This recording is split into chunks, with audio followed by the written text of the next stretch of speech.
Hello and welcome to Small Business Evolution. I'm your host, Nontobeko Gumede. Today we are unpacking how small e-commerce businesses can penetrate global markets and build scalable supply chains to support growth across borders with the founder and the CEO of Golfway, Innocentia Motau. Innocentia, thank you very much for joining us all the way from Durban.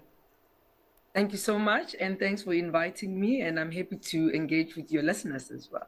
Innocentia, please walk us through your journey. I can just imagine, creating a product like yours, Golfway, in a niche market. How did you break into that space, especially looking at the global e-commerce market? Every story starts somewhere. So our brand is locally pretty much on an e-commerce basis, on a B2C type of a package business, and we do also B2B. So I've been in the game for 7 years locally on the e-commerce business, and I was scouted by a brand in New York called Flying Solo. It works with the New York Fashion Week and Paris Fashion Week. So basically what they do, they create a platform for young designers, new brands into the market, and market them on a platform both physically and on an e-commerce basis. They've invited me 2 years ago and I wasn't ready because for you to do an e-commerce global deal, you need to be ready because somebody will see it and wants volume and wants the supply chain to be smooth. I'm operating from South Africa. I'm manufacturing from South Africa. So it had to be a very thought through process for me to be ready. So it took me 2 years to actually get to that point, having my local footprint of e-commerce. Secondly, I also got into an exhibition, a golf exhibition early in January, the PGA show. And there were sales, right? There were sales in the form of somebody sees your garment. It's a buyer's forum. They want to order it tomorrow. You must be ready, meaning you must be able to manufacture in South Africa as quick as possible. You must be able to distribute it to the centers in the US that's going to distribute your product to your customers. And that also needs a lot of systems in place, tech systems, software systems, and so forth.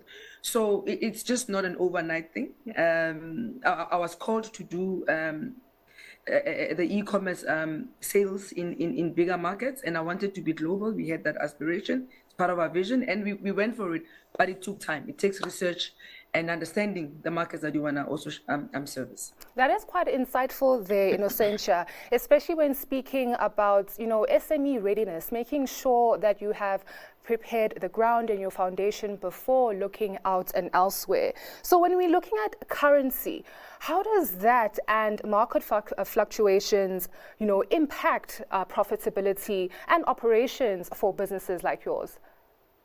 So part of the research obviously is around pricing, right? A shirt in South Africa is priced in rands. A shirt in New York is priced in dollars. It's got to be one, reasonable. It's got to be secondly competitive, and you've got to take in cognizance everything else that will get the product from South Africa to the US.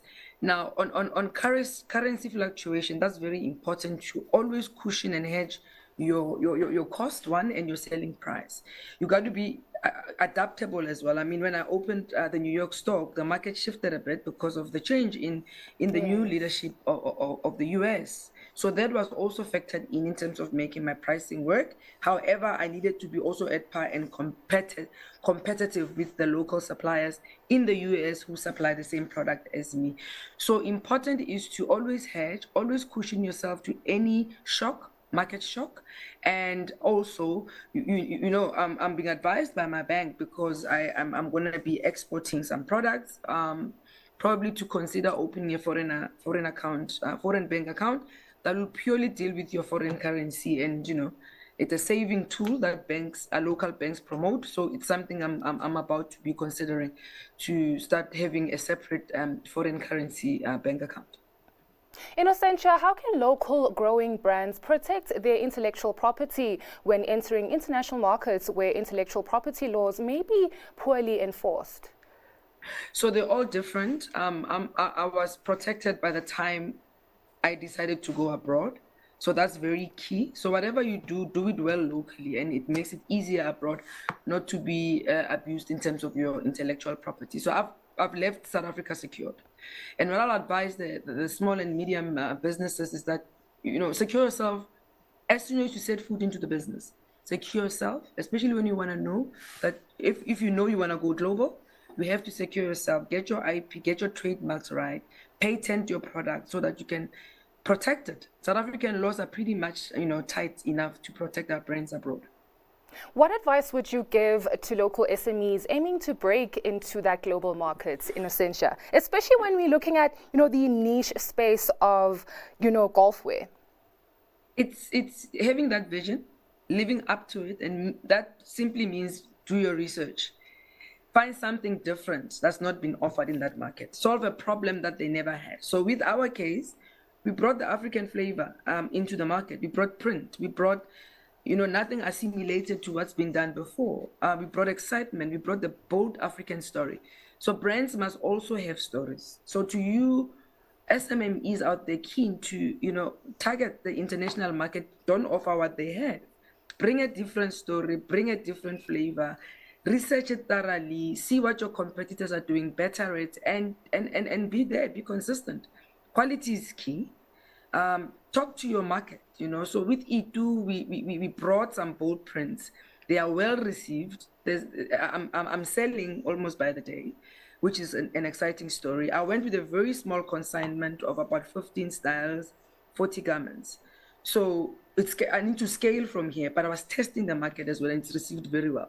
So do your work, do your homework, and go for it. And, you can fail, but you must fail quickly as well. So if you don't know, try it, but make sure you fail forward. So you have to try it to know if it's going to work or not.